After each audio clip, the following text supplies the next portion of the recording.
Bismillahirrahmanirrahim. Assalamualaikum warahmatullahi wabarakatuh.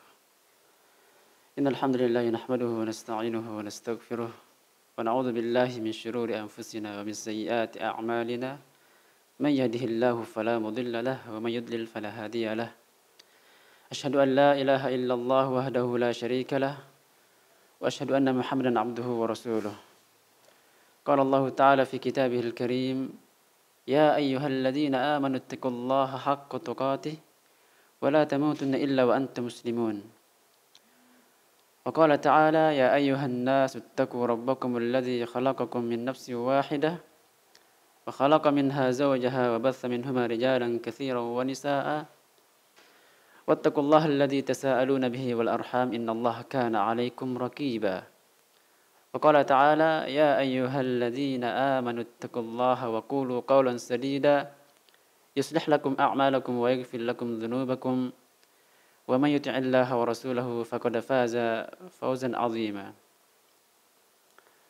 أما بعد فإن أصدق الحديث كلام الله وخير الهدي هدي محمد صلى الله عليه وسلم وشر الأمور محدثاتها فإن كل محدثة بدعة وكل بدعة ضلالة wa kulla dhalalatin finnar. Para pemirsa kaum muslimin wal muslimat wa ikhwani wa akhwati rahimani wa rahimakumullah. Alhamdulillah, segala puji bagi Allah yang telah memberikan kepada kita nikmat iman dan Islam, nikmat dimudahkan untuk mengamalkan amal saleh, di antaranya adalah belajar menuntut ilmu syar'i. Dan kita dikumpulkan di atas al-haq, as-sunnah, yang giat untuk belajar dan mengamalkan hadis-hadis dan mengamalkan tuntunan syariat Islam dengan kafah. Maka pada kajian kita yang biasanya kita selenggarakan hari ini membahas sebuah kitab, buah karya Syekhul Islam Ibn Taimiyah, kitab Al-Wasiyah As-Sughra. Para kaum muslimin wa muslimat rahimani rahimakumullah, telah kita jelaskan kemarin tentang bahwasanya wasiat at-taqwa merupakan wasiat yang jami', yang mencakup semua kehidupan seorang di dunia ini. Yang mana wasiat at-taqwa adalah mencakup semua hal-hal yang dapat bermanfaat bagi seorang muslim dan muslimah di dunia dan di akhirat. Maka wasiat at-taqwa adalah merupakan wasiat yang sangat penting dan berharga, dan dia adalah merupakan wasiat yang sebagaimana yang kita katakan tadi jami'.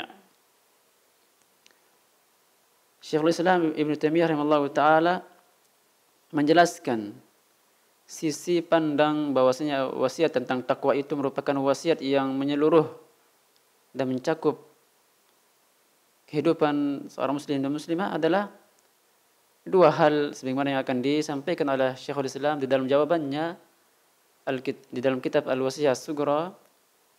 Beliau mengatakan di dalam kitabnya Al-Wasiyah As-Sughra sebuah jawaban terhadap pertanyaan Abul Qasim Al-Maghribi As-Sabti.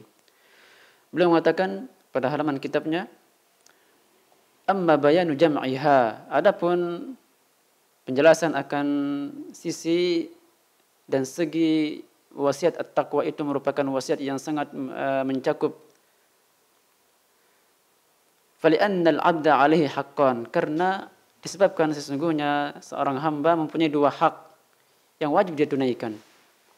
Haqqun lillahi 'azza wa jalla wa haqqun li'ibadihi. Pertama adalah haknya Allah 'azza wa jalla. Hak yang sewajibnya dan seharusnya seorang hamba menunaikannya kepada Allah Azza wa Jalla. Yang kedua adalah haknya seorang hamba kepada hamba yang lain. Hak sesama muslim dan muslimah. Beliau mengatakan tsummal haqqul ladzi 'alaihi la bud an yukhilla bi ba'dih ahyanan. Kemudian beliau menjelaskan bahwasanya hak yang berkaitan dengan haknya Allah Azza wa Jalla, maka mesti seorang hamba melakukan dan menunaikan hak tersebut dalam keadaan kurang. Dia selalu melakukan kekurangan di dalam menunaikan haknya Allah Azza wa Jalla. Imma bitarki ma'murin bihi au bi fi'li manhiyin anhu. Adakala seorang meninggalkan perintah, adakala seorang itu melakukan kekurangan di dalam menunaikan haknya kepada Allah dengan melakukan hal-hal yang diharamkan.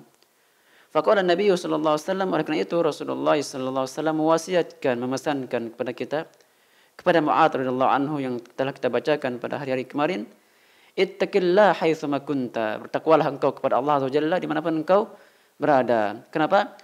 Karena tadi yang kita jelaskan bahwasanya hamba tersebut melakukan kekurangan di dalam menunaikan haknya kepada Allah Azza wa Jalla. Makanya perlu nasihat untuk bertakwa kepada Allah Azza wa Jalla.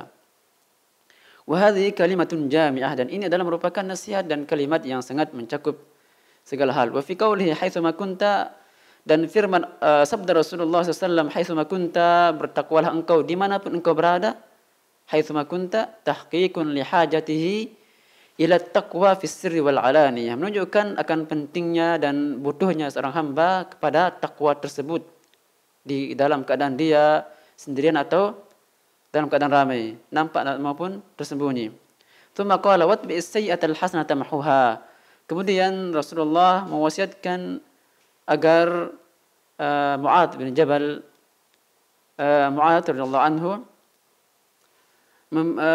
berakhlak mulia, yaitu mengikuti kejelekan dengan kebaikan. Fa inna at-tabiba mata tanawala al-maridu syai'an mudirran amarahu bima yuslihuh.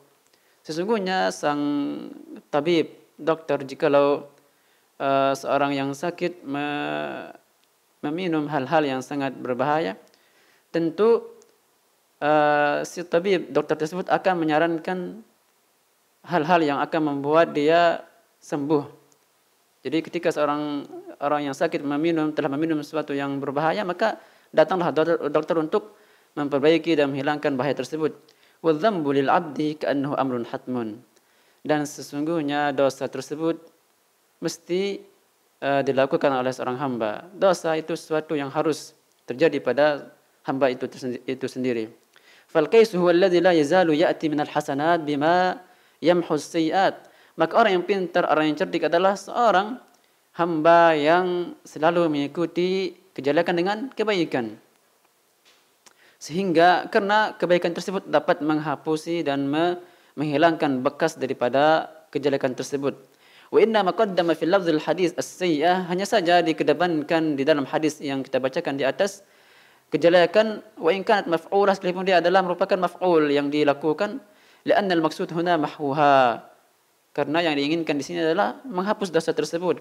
Makanya didepankan kejelekan. Ikutilah kejelekan dengan kebaikan. Karena yang dimasukkan adalah untuk menghapus kejelekan tersebut dengan kebaikan. La fi'lul hasanat, bukan yang diinginkan di sini adalah melakukan kebaikan. Fasara ka qaulihi fi baulil a'rabi, maka ini sama seperti sabda Rasulullah kepada al-a'rabi, sabbu alaihi dhanuba min ma'in. Ketika Rasulullah mengatakan kepada para sahabatnya ketika Arab Badui datang dan kencing di masjid Rasulullah, maka Rasulullah mengatakan sabbu alaihi ma'an dhanuba min ma'in. Guyurkanlah satu timba air di atas kencing yang di situ Arab Badui kencing, sehingga dengan air tersebut maka akan hilang. Maka dengan air tersebut maka bekas daripada air kencing hilang. Demikianlah ketika kebaikan amal soleh, jikalau mengikuti kejelekan, maka kejelekan tersebut akan dihapus oleh kebaikan tersebut. Wa yanbaghi an takuna al-hasanat min jinsi as-sayyi'at. Namun selayaknya kebaikan tersebut dari jenis kejelekan tersebut. Fa innahu ablaq fil mahwi wadh-dhunub yazulu bimawjibiha bi asya'. Namun selayaknya hendaknya kebaikan tersebut termasuk dari jenis kejelekan. Contohnya seperti jika seorang durhaka kepada orang tuanya, maka kebaikan sejenis di situ adalah hendaknya dia berbakti kepada orang tuanya, demikian. Dan juga demikian jika seorang berbuat jelek kepada tetangganya, maka jenis kejelekan tersebut adalah dia membalas dan membalasnya dengan berbuat baik kepada tetangga, demikian maksudnya. Wadh-dhunub yazulu bimawjibuha bi asya'. Dan dosa itu karena telah disebutkan bahwasanya dosa mempunyai pengaruh, maka akan hilang dengan beberapa hal yang akan disebutkan oleh Syekhul Islam Ibn Taimiyah. Pertama adalah ahaduha at-taubah. Yang pertama adalah taubat. Wathani al-istighfaru min ghairi taubah. Istighfar meminta ampun kepada Allah tanpa bertaubat. Fa inna Allah Ta'ala qad yaghfiru lahu ijabatan li du'aihi wa illam yatub. Sesungguhnya Allah Azza wa Jalla karena rahmatnya boleh saja mengampuni dosa seseorang sekalipun dia tidak pernah bertaubat. Dia hanya meminta ampun kepada Allah sebagai pengijabahan dan pengabulan terhadap doanya, yaitu permohonan dia ampun. Karena memohon ampun dan bertaubat beda. Sebagaimana kita akan jelaskan nantinya. Fa idza ijtama'at at-taubatu wal istighfaru fa huwal kamal. Namun jikalau digandengkan antara istighfar dengan taubat, maka itu yang lebih sempurna. Ini perkataan al-Imam Syekhul Islam Ibn Taimiyah. Banyak faedah yang dapat bisa dipetik, namun kami di sini insya-Allah akan menyinggung sedikit dari apa yang dipaparkan oleh Syekhul Islam Ibn Taimiyah. Telah kami singgung bahwasanya dan Syekhul Islam hari ini kita membaca perkataan Syekhul Islam bahwasanya seorang hamba melakukan kekurangan dalam menunaikan haknya kepada Allah Azza wa Jalla dan haknya kepada manusia. Namun kita lebih melihat daripada sesuatu yang bermanfaat bagi kita, yaitu bertaubat. Ketika seorang melakukan kesalahan dan kekurangan, itu adalah pelanggaran dan merupakan sebuah kesalahan. Semisal ketika seseorang diperintahkan oleh Allah Azza wa Jalla, maka haknya Allah Azza wa Jalla kita melakukan perintah tersebut. Namun terkadang kita melalaikan perintah tersebut. Begitu juga dengan larangan, terkadang kita melanggarnya. Ini kekurangan dan pelanggaran yang kita lakukan di dalam menunaikan haknya Allah Azza wa Jalla. Maka jalan keluar dari semua ini adalah ketika seorang berbuat dosa dan salah adalah bertaubat dan istighfar kepada Allah Azza wa Jalla. Sebelumnya kami menyinggung bahwasanya dosa dan kesalahan dan maksiat itu adalah sesuatu yang harus terjadi pada seorang hamba. Berbuat dosa, berbuat salah, sesuatu yang harus terjadi pada hamba tersebut. Karena itu adalah sunnatullah Azza wa Jalla. Rasulullah sallallahu alaihi wasallam dalam hadis At-Tirmizi dan dinyatakan hasan oleh Syekh Al-Albani, beliau bersabda, "Kullu bani Adam khata'un wa khairu khata'in tawwabun." Sesungguhnya setiap bani Adam melakukan kesalahan dan sebaik-baik orang yang melakukan kesalahan adalah orang-orang yang bertaubat. Bagaimana tidak Abuna Adam alaihissalam melakukan kesalahan? Apa itu? Kesalahan dia melanggar larangan, di mana Allah Azza wa Jalla melarangnya untuk memakan buah khaldi, buah yang ada di surga. Namun dilanggarnya karena itulah bentuk sunnatullah, kesalahan mesti terjadi. Karena Abuna Adam merupakan Nabiullah melakukan hal itu, maka anak keturunannya akan melakukan hal yang sama, yaitu berbuat salah. Namun sebelumnya bahwasanya di antara hal yang menunjukkan akan apa yang kita sebutkan tadi, bahwasanya seorang hamba mesti melakukan kesalahan dan dosa, dan tidak ada seorang hamba yang tidak mempunyai dosa. Dan itu adalah kegiatan seorang hamba di harinya dan malamnya. Sebagaimana Rasulullah SAW menyebutkan dalam hadis kursi, Allah Azza wa Jalla menyebutkan, "Ya ibadi, innakum tukhti'una bil-laili wan-nahar wa ana aghfiru dzunuba jami'an, fastaghfirun aghfir lakum." Wahai hambaku, sesungguhnya kalian berbuat dosa dan kesalahan di siang dan malam hari. Saya adalah penghapus segala dosa, maka mintalah ampun kepadaku. Demikian. Di antara hal yang menunjukkan apa yang telah kita sebutkan tadi, yaitu hadis Rasulullah sallallahu alaihi wasallam bersabda dalam hadis riwayatnya Al-Imam Al-Bukhari, dalam hadisnya Al-Imam Muslim, yaitu beliau bersabda, "Lau lam tudhnibu la dhahaballahu bikum wa la jaa'a biqaumin yudhnibun fayastaghfiruna fayaghfir lahum." Rasulullah mengatakan yang artinya sesungguhnya kalian jikalau tidak berbuat dosa, maka Allah akan enyahkan kalian. Kalau ada seorang hamba di dunia ini tidak mempunyai dosa, maka Allah akan enyahkan seorang hamba tersebut. Lalu Allah akan ganti mereka dengan orang-orang hamba-hamba yang berbuat dosa. Kemudian mereka bertaubat minta ampun kepada Allah Azza wa Jalla. Lalu Allah mengampuni dan menerima taubatnya. Demikian, karena kalau tidak ada orang yang berdosa, maka tidak tahu kita, tidak akan kenal, kita tidak akan tahu bahwasanya Allah itu Maha Pengampun. Karena adanya orang yang berdosa, melakukan kesalahan, maka kita mengenal bahwasanya Allah Azza wa Jalla Maha Pengampun dan Maha memaafkan kesalahan. Maka dosa adalah sesuatu yang harus dilakukan oleh seorang hamba. Namun yang penting adalah bagaimana sikap dia setelah dia berbuat dosa tersebut. Dosa mempunyai bekas, walaupun dosa tersebut tidak mempunyai bau.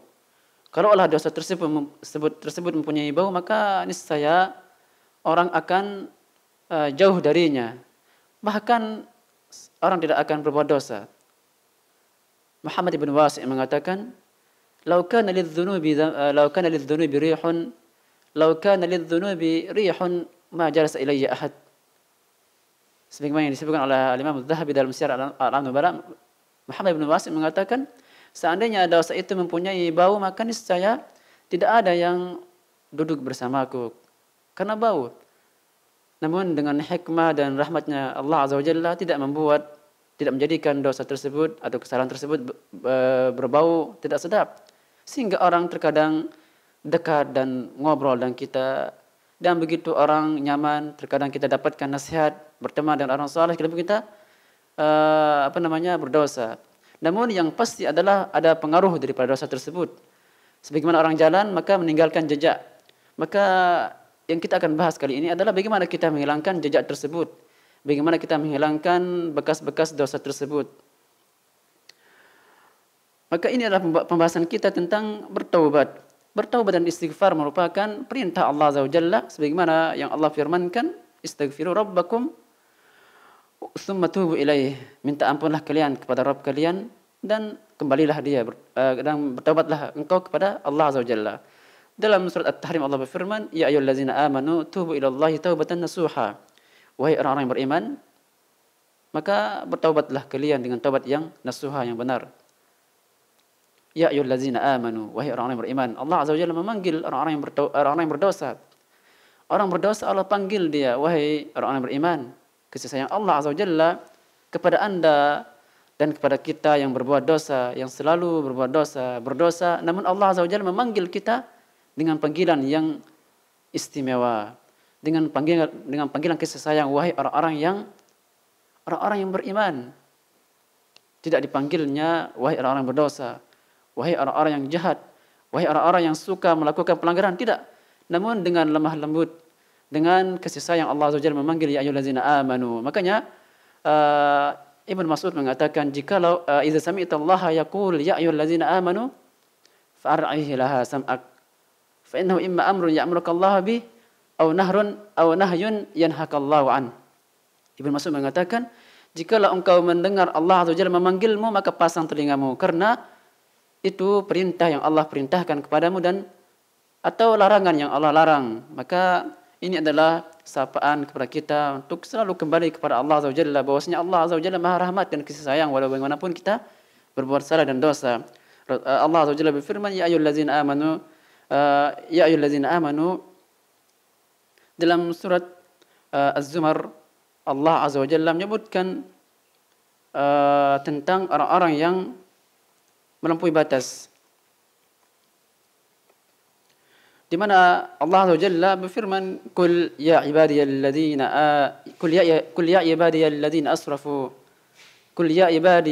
asrafu ala anfusihim la taqnatu min rahmatillah innallaha yaghfirudz dzunuba jami'an." Dalam surat Az-Zumar ayat yang ke-53, wahai orang-orang, katakanlah wahai Muhammad bahwasanya orang-orang yang melampaui batas, wahai orang-orang yang melampaui batas, yang berbuat dosa dan kesalahan, janganlah kalian berputus asa dari rahmatnya Allah Azza wa Jalla. Sesungguhnya Allah mengampuni dan menghapusi semua dosa. asalkan kita mau bertaubat dan kembali kepadanya. Dan istighfar ini adalah meminta ampun kepada Allah Azza wa Jalla merupakan ibadah yang besar, dan bertaubat merupakan ibadah yang besar. Oleh karena itu kita diperintahkan oleh Allah Azza wa Jalla untuk bertaubat. Bertaubat adalah ibadah, dan istighfar juga ibadah. Maka setiap orang bertaubat dan istighfar, maka dia akan mendapatkan pahala di sana. Al-Imam Ibn Qayyim Al-Jauziyah rahimahullah ta'ala di dalam kitabnya Al-Wabilus Sayyib menyebutkan bahwasanya istighfar, meminta ampun kepada Allah Azza wa Jalla merupakan salah satu ciri dan salah satu tanda kebahagiaan seorang muslim dan muslimah di dunia dan di akhirat. Ibn Qayyim mengatakan ada 3 tanda kebahagiaan seseorang di dunia dan di akhirat, yaitu beliau mengatakan idza an'ama alaihi syakara wa idza un'ima alaihi syakar. Jikalau diberikan nikmat maka dia bersyukur. Wa idza butuliya sabar. Jikalau dia diuji maka dia sabar. Wa idza aznaba istaghfar. Namun jikalau dia berbuat dosa dia bertaubat kepada Allah Azza wa Jalla. 3 hal jikalau dimiliki oleh seorang muslim, maka dia adalah orang yang berbahagia di dunia dan di akhirat. Jika dia diberikan nikmat, dia bersyukur, bahagia kiranya.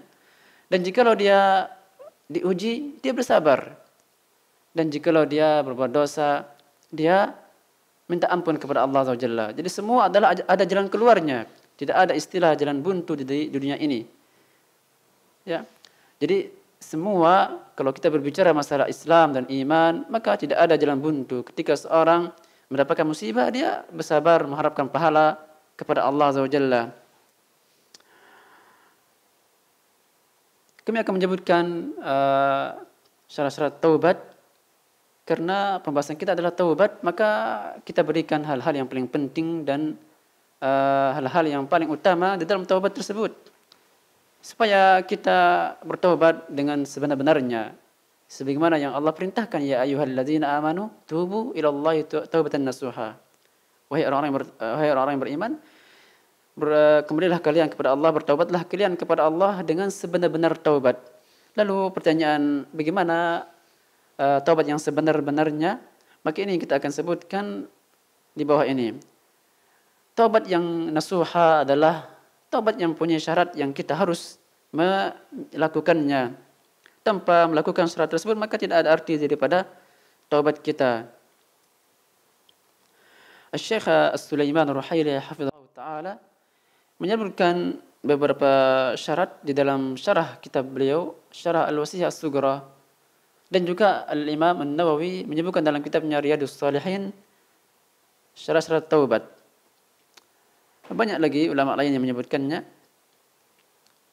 Namun apa yang kami sebutkan adalah penukilan daripada perkataan Syekh Al-Fadil Sulaiman Ar-Ruhaili hafizahullah ta'ala dalam kitabnya Syarah Al-Wasiyah As-Sughra. Beliau mengatakan, "Thumma bayyana Syekhul Islam Ibn Taimiyah." Kemudian Syekhul Islam menjelaskan di dalam kitabnya Al-Wasiyah As-Sughra, "Anna adz-dzunuba laha atharun 'alal 'ibad." Sesungguhnya dosa itu mempunyai bekas yang akan ada di hamba tersebut, sebagaimana yang kita jelaskan tadi bahwasanya dosa mempunyai bekas. Wa anna Allah min rahmatihi qad ja'ala li ibadihi umuran tuzilu athara adz-dzunub. Dan termasuk rahmat Allah Azza wa Jalla menjadikan hal-hal yang dapat menghilangkan bekas dosa tersebut. Wa qulna anna al-ulama qad addu ma yuzilu athar adz-dzunub fi asyrati umur. Para ulama menjelaskan dan menyebutkan beberapa hal yang dapat menghilangkan dosa dan pengaruh dosa tersebut. Fi asyrati umur, pada 10 perkara. Wa anna Syekhul Islam Ibn Taimiyah rahimallahu ta'ala huna qad dzakara 4 umur. Namun Syekhul Islam di dalam kitab Al-Wasiyah As-Sughra yang kita bacakan tadi hanya menyebutkan beberapa umur, itu beberapa perkara, 4 perkara yang tadinya kita sudah baca, yaitu at-taubah dan seterusnya. Li'annaha allati taqa' fi syurut at-taubah. Li'annaha allati taqa' fi ad-dunya. Karena syarat-syarat yang akan dibawakan oleh Syekhul Islam Ibnu Taimiyah yang telah kita bacakan tadi berkaitan dengan yaitu terjadi di dunia. Wa hiya at-taubah wal istighfar wal amal salih wal bala alladhi yusibul mu'min. Yaitu sesuatu yang terjadi di dunia seperti bertaubat, istighfar minta ampun, wal amal salih dan melakukan amal salih, wal bala alladhi yusibul mu'min, dan musibah yang dapat menimpa seorang muslim itu dapat menghapusi dosa seseorang. Makanya Al-Imam Ibnu Qayyim menyebutkan dalam kitabnya Al-Madarijus Salikin bahwasanya orang yang berdosa mempunyai banyak sungai. Beliau mengatakan fa inna li ahli dzunub an-naharun 'idham yatatahharuna biha fid dunya. Sesungguhnya orang yang berbuat dosa dan berbuat kesalahan mempunyai sungai yang banyak yang dengannya dia akan suci. Jikalau dia memasuki sungai tersebut maka dia akan suci dari kotoran dosa dan pengaruh daripada dosa tersebut. Yaitu 3 sungai. Beliau mengatakan fa illam yafi bi tahrihim fid dunya tuhiru fi naril jahim yaumil qiyamah. Namun jikalau seorang tidak bisa bersih dengan 3 sungai tersebut maka dia akan disucikan nantinya di sungai neraka, yaitu di hari kiamat. 3 sungai di dunia, 1 sungai di akhirat, menjadi 4 sungai. Apa itu 3 sungai? Pertama adalah at-taubah an-nasuha, yaitu taubat an-nasuha. Yang kedua adalah al-hasanat al-mustaghriqah lil auzar al-muhitah biha, yaitu kebaikan-kebaikan yang akan menghapusi, menghilangkan dosa. Wa nahrul masaib al-'azimah al-mukaffirah, dan sungai berupa musibah-musibah yang besar yang melanda seorang, yang mana semua ini akan dapat menghilangkan pengaruh dosa yang ada pada seorang, baik dosa itu sendiri ataupun pengaruhnya. Karena seseorang jikalau dosanya diampuni maka dia akan tenang dan akan lega, akan berbahagia. Beliau mengatakan jikalau seorang hamba diinginkan kebaikan oleh Allah Azza wa Jalla, maka Allah Azza wa Jalla memasukkan ia di salah satu dari 3 sungai tersebut, taubat nasuha, amal saleh, dan masaib. Namun jikalau tidak maka dia akan disucikan nanti di akhirat. Dan semoga Allah Azza wa Jalla mengampuni dosa kita di dunia sehingga kita sudah bersih di akhirat. Namun untuk menjelaskan akan taubat an-nasuha yang menjadi pokok pembahasan kita hari ini adalah syarat-syaratnya. Syekh As-Sulaiman Ar-Ruhaili menyebutkan sekitar 5 syarat. Tentunya ini adalah syarat yang berkaitan dengan hak seorang hamba atau pelanggaran-pelanggaran yang dilakukan oleh seorang hamba kepada Allah Azza wa Jalla, yaitu hubungan seorang hamba dengan Allah Azza wa Jalla. Beliau menyebutkan pertama adalah asyaratul awal al-ikhlas lillahi Azza wa Jalla. Syarat yang pertama kali adalah ikhlas kepada Allah Azza wa Jalla. Taubat yang pertama kali seorang harus lakukan adalah ikhlas dalam taubatnya, karena ikhlas adalah merupakan fondasi segala amal. Rasulullah SAW sabda dalam hadis muttafaq alaih, innamal a'malu binniyat wa innama likulli imrin ma nawa. Innamal a'malu binniyat, sesungguhnya segala amal tergantung niatnya. Wa innal mar'a innamal a'malu binniyat wa innama likulli imrin ma nawa. Dan seorang akan mendapatkan sesuai dengan niatnya. Ketika dia bertaubat karena ikhlas, karena niat, karena Allah Azza wa Jalla, maka dia akan mendapatkan ampunan Allah Azza wa Jalla. Namun jikalau tidak, maka dia akan mendapatkan apa yang konsekuensi daripada tidak ada ikhlas tersebut, yaitu tidak diampuni dosanya. Karena seorang jikalau bertaubat kepada Allah Azza wa Jalla, jerah dari kemaksiatan dan dosa, banyak macam. Di antara mereka ada yang takut kepada Allah sehingga dia bertobat. Maka inilah yang akan diampuni dosanya yang telah lalu dan akan selamat dari dosa yang akan datang. Namun jika ada orang yang bertaubat dan istighfar karena takut kepada manusia atau yang lain, maka dia akan selamat dari dosa yang akan datang, namun dosanya yang telah berlalu tidak akan diampuni. Itu penjelasan daripada Syekh Sulaiman Ar-Ruhaili hafizahullah taala.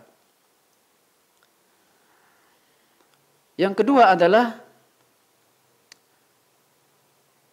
ayyuqli'a 'anil ma'siyah wa 'anil dzunub. Hendaknya seorang berhenti dan jera dari melakukan maksiat tersebut. Yaitu ketika seorang melakukan kesalahan dia berhenti. Itulah taubat.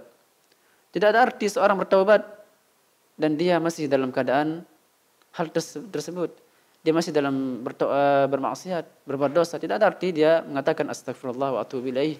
Sedangkan dia melakukan dosa tersebut dan dia sedang melakukannya. Wa syartu ats-tsalits, adapun syarat yang ketiga daripada syarat taubat adalah ayyandam ala ma madha. Hendaknya dia menyesal dari apa yang telah terjadi, apa yang telah dulu dia lakukan dari kesalahan dan dosa. Dia menyesal. Maka menyesal salah satu tanda seorang akan bertaubat nasuha. Yang keempat adalah syaratul rabi' ayya'zam ala adami al-'aud ilaih. Hendaknya dia bertekad kuat, berazam kuat untuk tidak ulang lagi, untuk tidak melakukan kemaksiatan tersebut. Di sini para ulama menjelaskan bahwasanya ayya'zam, hendaknya dia berazam, bertekad kuat untuk tidak melakukannya. Bukan hanya sekedar berkeinginan untuk tidak melakukannya, kan, tapi mempunyai etikat kuat dan berniat kuat untuk tidak melakukan maksiat tersebut. Kenapa?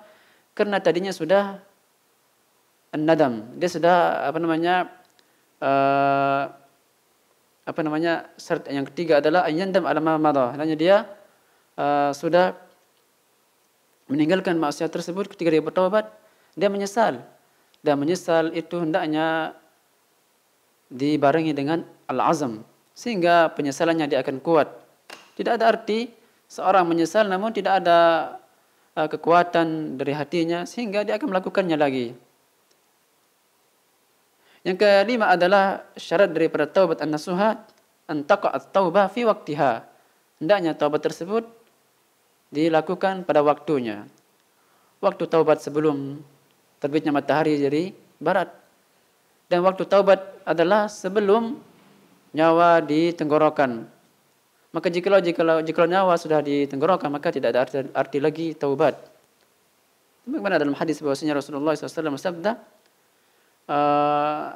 Inna Allah yaqbalu taubah ma lam yughargir. Inna Allah yaqbalu taubatal abdi ma lam yughargir. Sesungguhnya Allah Azza wa Jalla menerima taubat seorang hamba selama nyawanya belum sampai ke tenggorokannya.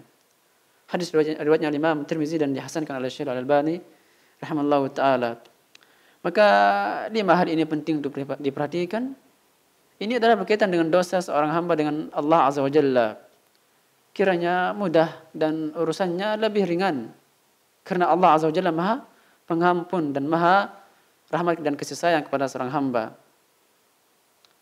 Namun jikalau dosa tersebut berkaitan dengan sesama manusia, maka ini yang lebih berat. Maka ada tambahan lagi syarat, yaitu yang kelima, yang keenam. 5 yang telah kita sebutkan, ditambahkan satu lagi, yaitu meminta halal, dari meminta ampun dan meminta halal kepada hal-hal atau sesuatu yang haram dilakukannya, diambilnya, atau dia pernah berbuat dosa kepada orang lain, dia meminta halal kepadanya, telah menggibahnya, telah